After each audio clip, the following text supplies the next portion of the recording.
For today's message, I want to focus on one of the biggest questions that people ask themselves. It's a question that so many people struggle with. People in the atheistic worldview, in the Christian worldview, no matter what faith, everyone has asked this question. And what is that? What is my purpose? Why am I here? Why was I placed on this earth for? And now a lot of atheists deal with depression because they can't answer this question. And when you ask them, they would say, well, we're here in the pursuit of happiness. But that's kind of like a hollow answer, because everyone that goes through life knows that sometimes you're happy, sometimes you're sad. So if you're constantly in the pursuit of happiness, you are going to be let down. Happiness is an emotion, and emotions fluctuate. But thankfully, we serve a God who hasn't left us without answers on this very important question. So, what is your purpose? Firstly, the first purpose that we have is to worship God. John 4 verses 23 to 24 says this: "But the hour is coming and is now here when the true worshippers will worship the Father in spirit and truth. For the Father is seeking such people to worship Him. God is spirit, and those who worship Him must worship in spirit and truth." What is this passage telling us? It is telling us that our worship needs to be rooted in truth, but it needs to be sincere. It needs to be genuine. It can't just be head knowledge, and it cannot just be emotions. It needs to be us in sincere worship, connecting with the Creator, but the true Creator that is described in His words. We don't deviate about that. So when we worship, we don't just stand here crying and lifting our hands and all of those things and just want to experience God, but we worship Him because of who He is. Romans 12 verses 1 says this: "I appeal to you therefore, brothers, by the mercies of God, to present your bodies as a living sacrifice, holy and acceptable to God, which is your spiritual worship." And this is so important to understand. Our worship needs to be sincere. It isn't about us standing, getting a good feeling, experiencing the emotions. And yes, sometimes that can be the manifestation of true worship. But our worship isn't based on what we can experience, but based on who He is. And worship isn't just singing songs, because I can come here and give you a bunch of verses saying we're meant to praise God. That is our purpose. But a lot of people know that we are meant to praise God. That is what we were created for. But not a lot of people know that worship is offering your body as a living sacrifice. It's in your life. It's in your lifestyle. We worship God not just when we sing songs to Him, but when we dedicate our lives to Him. When we actually live for Him. The second purpose that we have is to glorify God. Isaiah 43 verses 6 through 7 says this: "I will say to the north, give up, and to the south, do not withhold. Bring my sons from afar and my daughters from the end of the earth. Everyone who is called by my name, whom I created for my glory, whom I formed and made." This verse is telling us something so significant. We were made, we were designed, we were created, we were crafted, we were literally knit together in our mother's womb for a specific purpose, and that purpose is simply to glorify God. Amen.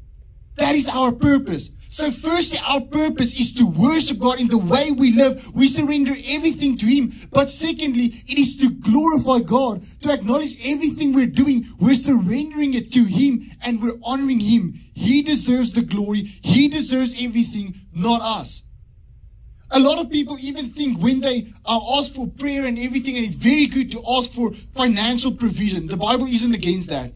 But we need to remember that blessings don't come to us. God entrusts us these blessings. Everything that is on earth is His. We're just entrusted with it. And if blessings stop with you, you're doing something wrong. Blessings also need to flow through you. God blesses so that you can also bless. 1 Corinthians 10 verses 31 says this: "So whether you eat or drink or whatever you do, do all to the glory of God." And that might sound ridiculous. How can we eat or drink and do that to the glory of God? How can we do that? Well, the answer is quite simple. The Bible says that we need to be grateful. It literally tells us all the qualities that we need to have to honor and glorify God. So if you're eating and you're drinking and you're complaining because this doesn't taste right and you're whining because of this and this, how many times have you heard, well, there are starving children in Africa on American TV? Well, if we carry that same attitude where we say there are people that can't even afford this meal, there are people out there who would wish, who would desire to have what we are having in front of us right now. When you say, God, thank you for this meal, I appreciate it. God, thank you for this water. In Pretoria, we know everyone here is without water. So it makes us really just appreciate the small things. God, thank you even for this glass of water, something so simple. Everything you do when you honor and glorify God, it's a mindset where you say, God, I do this for you. I do this to glorify you, and I do this with the right attitude. The Bible even says with our work, we don't work as if we're working for man. We work as if we're working for God. So whether you're in a job that you're unhappy, your boss is being an idiot or something, you just say, God, I'm doing this for you. I'm not doing this for man. I'm doing it for you. Then the third purpose that we have is to know God and to make Him known. John 17 verses 3 says this, and this is eternal life, that they know you, the only true God, and Jesus Christ, who you have sent. This is eternal life. This is the purpose for our life, is to know God, to have Him, to make Him our Lord and our Savior, to have an intimate relationship with the King of Kings and the Lord of Lords, because that is the key to everlasting life. You can have everything the world has to offer, just like when Satan came and he tempted Jesus, he offered him the kingdom, he offered him everything. And what did he do? He said no, because he was living for a greater purpose and a greater calling. He was living for a kingdom that is not of this world, but is of another world. That is our purpose. That is our calling, to know God, because when we know God, when we have a relationship with Him, we get this key to everlasting life. The Bible even says, or Jesus said to the rich man, that what good does it do if you gain the entire world, the whole world, but you forfeit your own soul? It is no good to gain all the material possessions, but then lose your soul. Jesus was telling him the purpose isn't losing your soul. It's not about chasing the material things, chasing the career, chasing the car, chasing this dream, chasing that dream. Your purpose is living for Jesus, being fulfilled in your soul. And that happens when you know God. And then we know the Great Commission right before Jesus ascended into heaven. He said, go out and make disciples. That is our mission, and that is our purpose, is to firstly know God, and then when we know God, we make Him known. We live for Jesus. And then the fourth one, and here is where we're going to spend a lot of time, and apologies if I wrap through the first part, if I'm going to wrap through the next part, but there's a lot that I want to get through. And the fourth purpose that we have here as Christians is, to be honest, just completely unknown. We don't know it. It's a personal thing.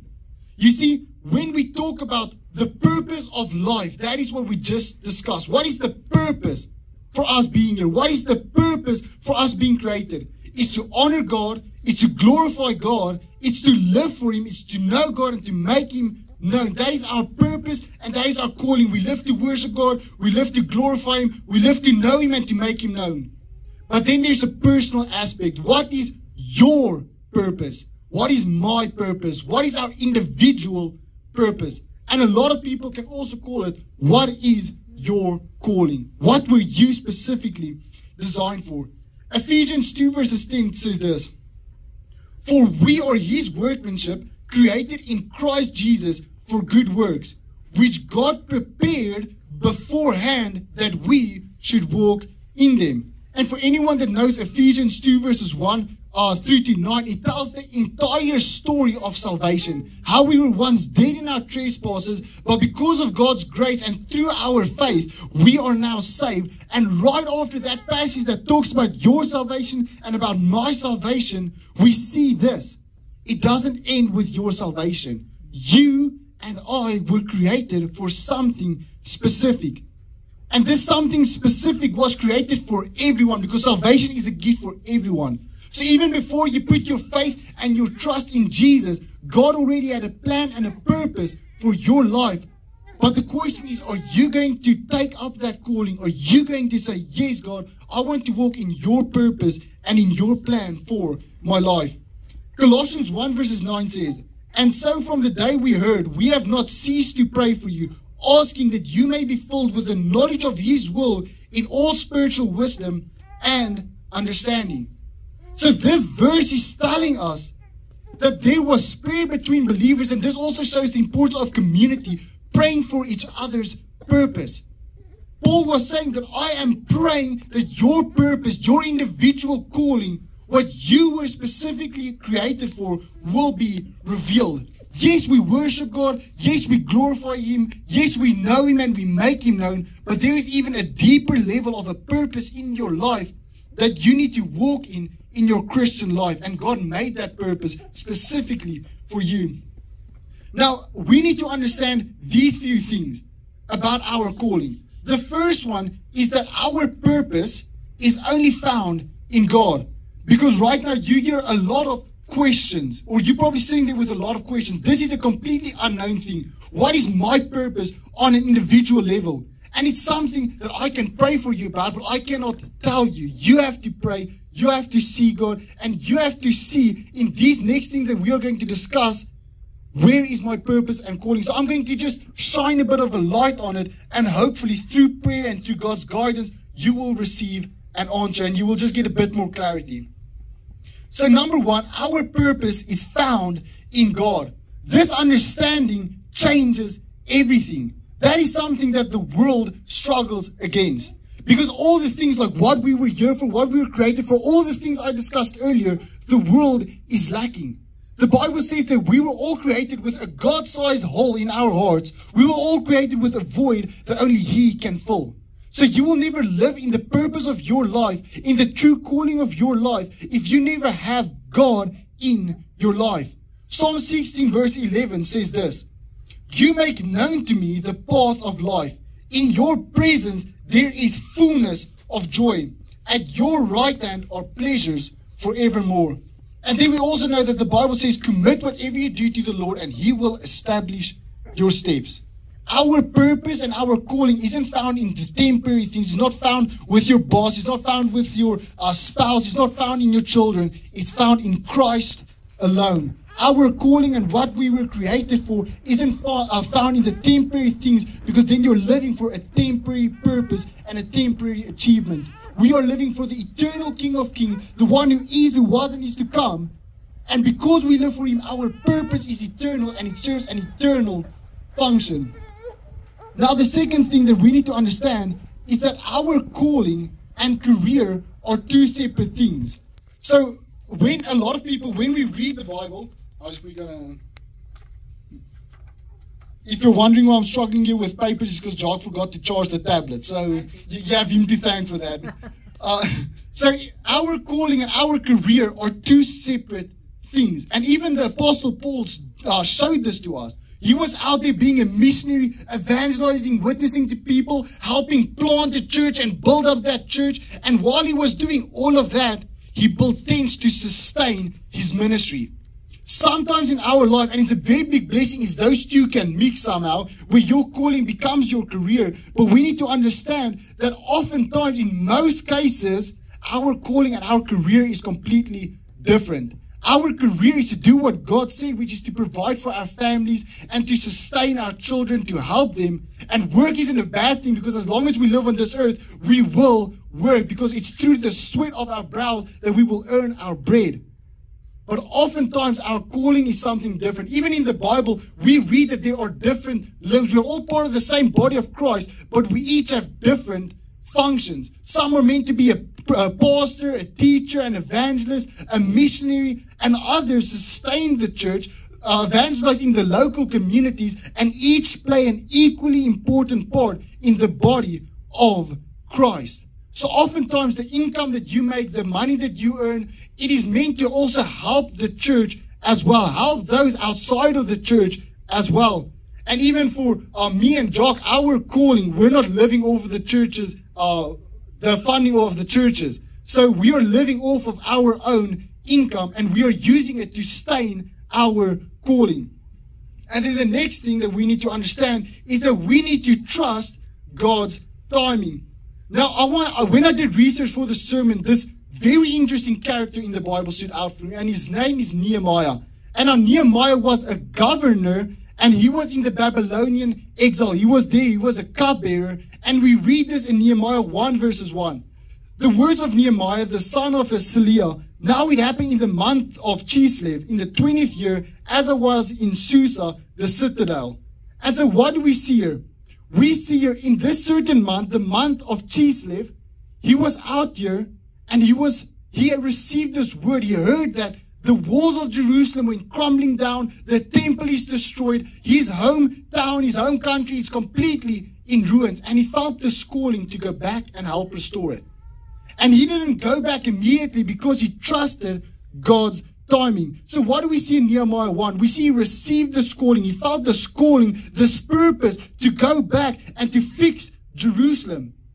But before he went, we see this beautiful prayer in chapter 1 of Nehemiah. And then in Nehemiah 2 verses 1, we see this.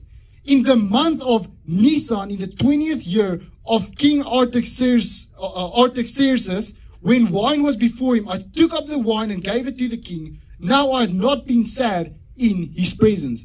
Why did he add that he had not been sad? It's because in that time, if you showed your emotion and your sadness to the king, it was almost seen as treachery, because you showed the king you're not happy with the work that he is doing.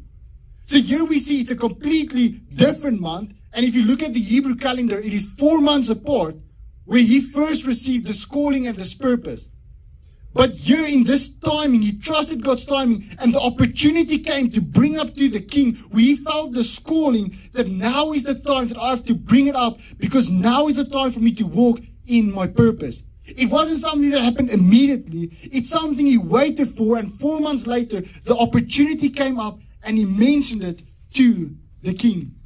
Oftentimes, we receive a purpose and a calling, but God wants us to wait. He still wants to prepare us. He still wants to train us. He still wants us to grow and develop before we start walking in that purpose.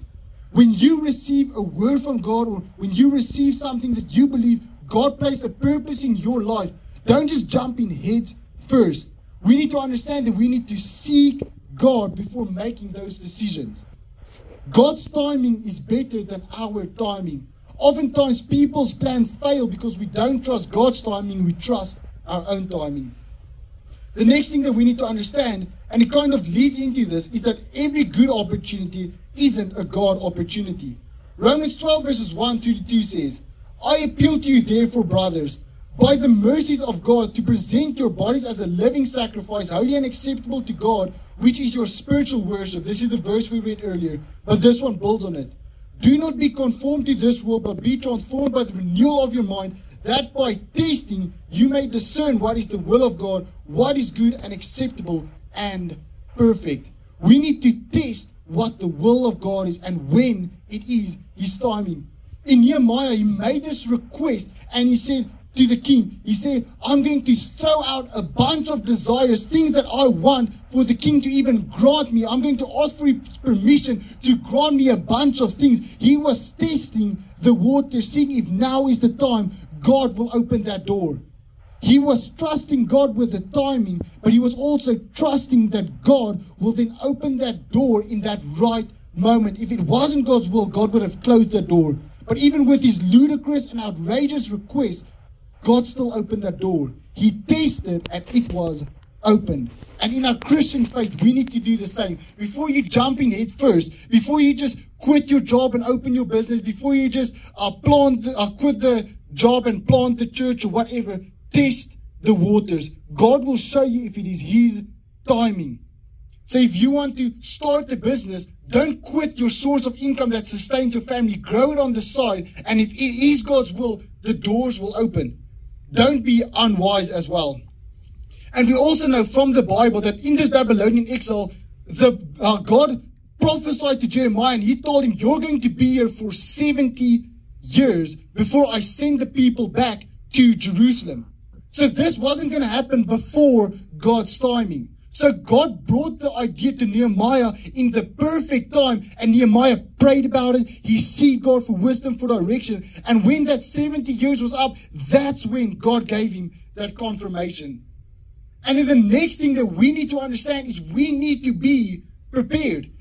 Nehemiah 2 verses 7 through to 8 says this, "And I said to the king, if it pleases the king, let letters be given me to the governors of the province beyond the river, that they may let me pass through until I come to Judah.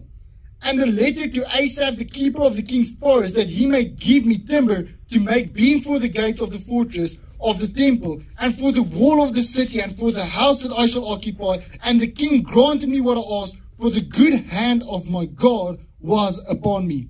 Here we see something where Nehemiah tested the waters. He was like, God, I'm going to throw out a bunch of stuff, and if it is your will, you're going to open that door. But we also see something else. In that time between when he received that purpose and when he was praying about it, when he was deep in prayer, he also planned. He was prepared. It's like the saying goes, those that fail to plan, plan to fail. And oftentimes in the waiting, in the preparation, when God is molding us and working on us, if you have a dream, a purpose, a vision that you believe that God has placed inside your heart, you need to be prepared. You need to work. You need to start preparing this plan and this purpose and this calling, because God is going to help you in the preparation. It's just like with David, when he heard or he felt this calling to start working on the temple, and God even went so far as to say, you're not going to be the one, but your son is going to be the one who's going to make me this temple because you have too much blood on your hands. What happened? He didn't just stop with the planning of the temple and just sat back. He made everything, or he prepared everything for Solomon to just come in and take over. Everything was prepared. All the material, everything, who's going to do what, everything was prepared so that when Solomon ascended to the throne, he can just go out and walk in his purpose. The preparation is just as important as when we actually have to implement what we believe is our purpose. Now, the next thing that we also have to remember is that prayer and fasting is so important in the life of a believer. Nehemiah 1 verses 4 says this, "As soon as I heard these words, I sat down and wept and mourned for days." And these are the words that his city is in ruins. "And I continue fasting and praying before the God of heaven." And then in Nehemiah 2 verses 4, we see this. "Then the king said to me, what are you requesting? So I prayed to the God of heaven." So here we see in Nehemiah 1, he gave this elaborate, great prayer to God, just seeking his wisdom, seeking when he should go, what is his purpose, what is his calling. But then the opportunity arose. And in Nehemiah 2 verses 4, we see that when the king asked him, what are you requesting? It says, so I prayed to the God of heaven. And he didn't run to his room and pray there because the king wouldn't have allowed it. It was a quick prayer in the moment in the head, just like, God, help me. God, give me wisdom, something quick. God isn't amazed by our big words, our long prayers, our fancy, or anything when we pray to him. God knows what we need before we even ask of him. But that doesn't mean that we shouldn't pray. And we see this in Nehemiah 1, that he prayed a long prayer where he just surrendered everything to God. Those quick prayers only work when it's sustained and when it's accompanied by the prayers where we are honest and sincere with God as well. And we see this so excellently. It's the book of prayers and of just a bunch of emotion, but especially the book of prayers in the book of Psalms, where we see short Psalms, we see long Psalms, and we see short prayers and we see long prayers. You can't just have a short prayer life or just a long prayer life. And what I mean with that is then you're becoming like a Pharisee. You just praise to amaze and to stun people with your big words and your fancy prayers. We do both. In the moment when we are going through something, we're like, God, please give me wisdom. But then in our prayer closet, in our private place with God, we bring all of our requests. We come with a sincere heart and we pour out everything we are going to God. Now, the next thing that we need to consider when we want to know what our purpose is we need to read the Bible. Reading the Bible is something as believers that I never can emphasize enough. It's something I've probably mentioned in every single sermon. But we won't know the will of God if we don't know the Word of God. The Bible says God is not a man that he should lie. The purpose for God in your life will never contradict the word of God. A lot of people say, I want to hear God speaking to me. Why doesn't God just speak to me audibly? If you want to hear the voice of God, open your Bible and read the Bible out loud. The Bible is God speaking to you. And oftentimes with your purpose and with your calling, God is going to speak to you through a specific story or through a specific passage, through a specific verse. Because it is in that moment that the Holy Spirit speaks to us and He shines a light on what He wants us to know. The next thing that we need to remember when we want to know our calling is that God gave us a brain, we need to use it. Now, a lot of people, when you look in the world today, a lot of people forget this part. Ephesians 5 verses 15 through to 17 says this. Look carefully then how you walk, not as unwise but as wise, making the best use of time because the days are evil. Therefore, do not be foolish, but understand what the will of the Lord is. When we are wise, when we use the God-given brain that we have, we are going to be able to discern what the will of God is.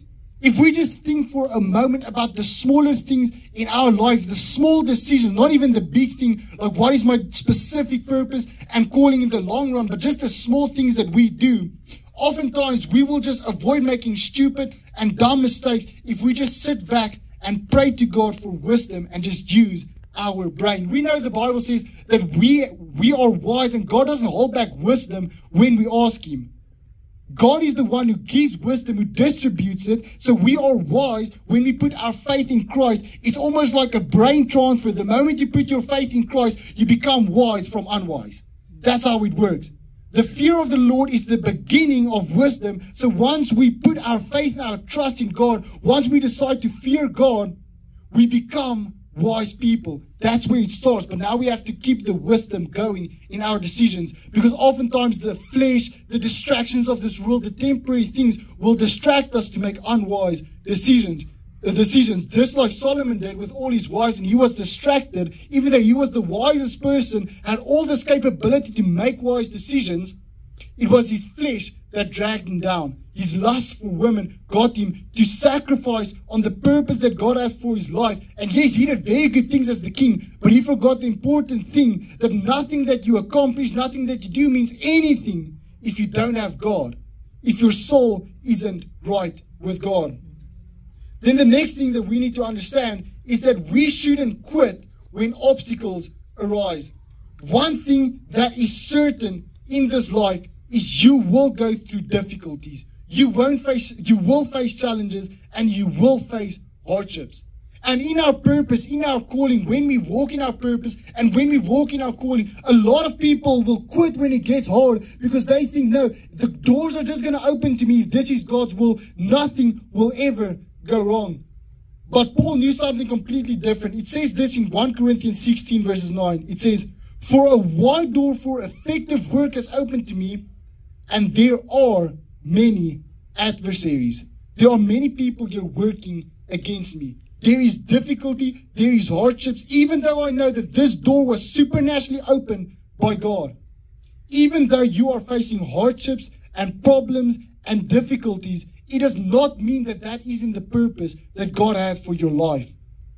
Don't quit when the obstacles come in. God will give you the strength. You're not relying on your own strength when your purpose is found in Christ. You're relying on the strength of God. Even though we are weary, beaten, and we can't continue, even though our burdens are heavy, God's yoke is light. He doesn't get tired. He will raise us up, and on eagle's wings we will soar. Only when our source of our purpose is found in Christ. Then the next thing that we need to remember is not to forget God.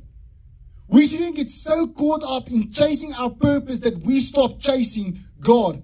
Our purpose is found in Christ, doing the will in Christ while living for Christ. Paul said it so perfectly when he said, for me to live is Christ, but to die is gain. Everything I do on this earth, if it isn't for Jesus, it doesn't matter. If it doesn't glorify Him, it doesn't matter. So everything that I do in my life has to honor God. It has to glorify God. It has to be for God. And I have to make Jesus my purpose. He is the one I'm seeking. He's the one I'm giving everything for. And a lot of pastors, the reason why we see so many scandals in the church is because they forget Jesus while chasing their purpose. They get so caught up in doing things for God that they forget God. And in our Christian journey, or whether you are a pastor, a preacher, you have a business, you have a job, you're looking for the promotion, anything, don't forget God when you get what you prayed for. That is so important for believers to remember, that everything we have is because of God. And we owe Him all the thanks and all the glory and all the honor.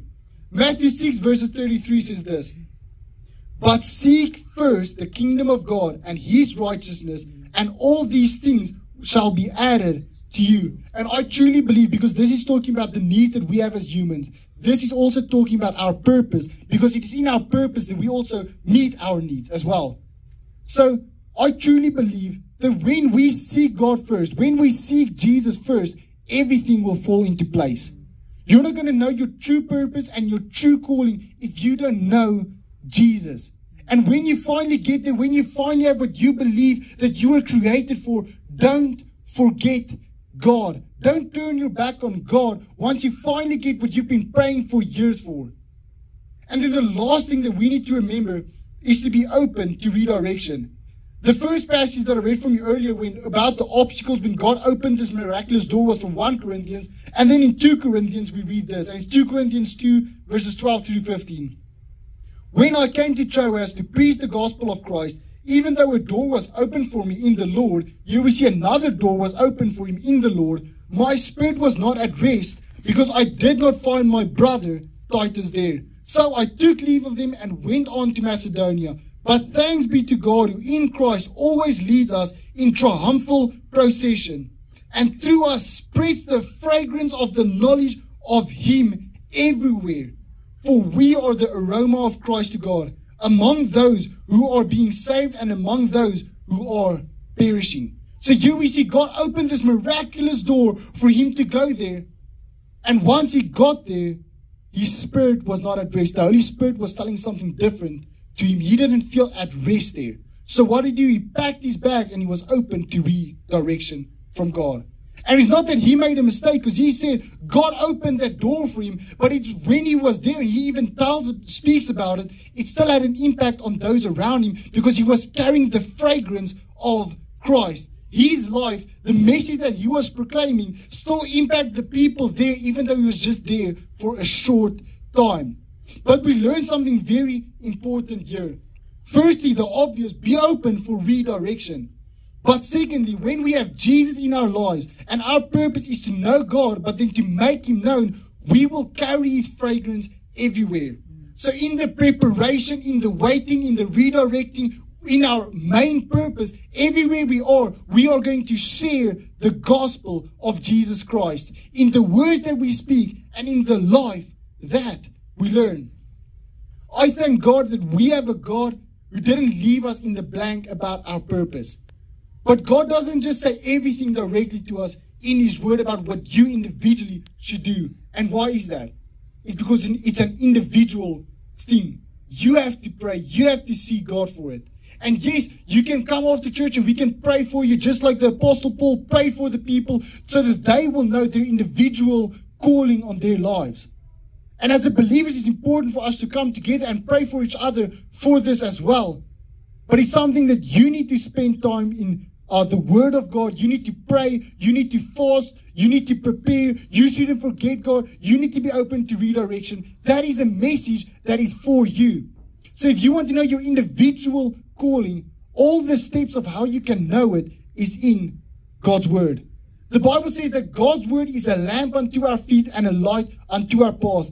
It doesn't always light up the entire road with salvation. Obviously, just Jesus is the way, the truth, and the life. So the way to everlasting life is only found in Jesus. But with every step we take, the plan and the purpose of God will become more clear. When every step we take, we just put Jesus first. Wherever I go, whether I go here, whether I go there, whether God redirects my life or changes the country, the city, wherever I go, whether I stay in one place, I need to carry the fragrance of Christ. I need to share Jesus, and I need to preach Christ and preach Christ crucified, because that is the message that saves people. So while you're seeking God for your purpose on an individual level, always remember, if you put God first, if you seek first His kingdom, everything will fall into place. Let's pray. Father God, I thank you that we can know that our purpose and our calling is found in you. We don't have to figure it out. We don't have to play mind games to know what our purpose and our calling is, because when the time is right, you will make it happen, God. You will reveal what you want in our lives, where you want us to be, where you want us to go, and what your purpose is in our lives. I thank you that you are a God that cares about everyone, that you have a plan, that we as the humankind need to honor you, we need to worship you, we need to praise you, we need to do all these things. But on an individual level, you look at us personally, and you have a calling and you have a purpose for me. You have a purpose for everyone individually here. And we thank you for that. I pray that we will just seek you and we will put you first, and that we will walk in the Spirit, that our purpose will be made known. In Jesus' name I pray. Amen.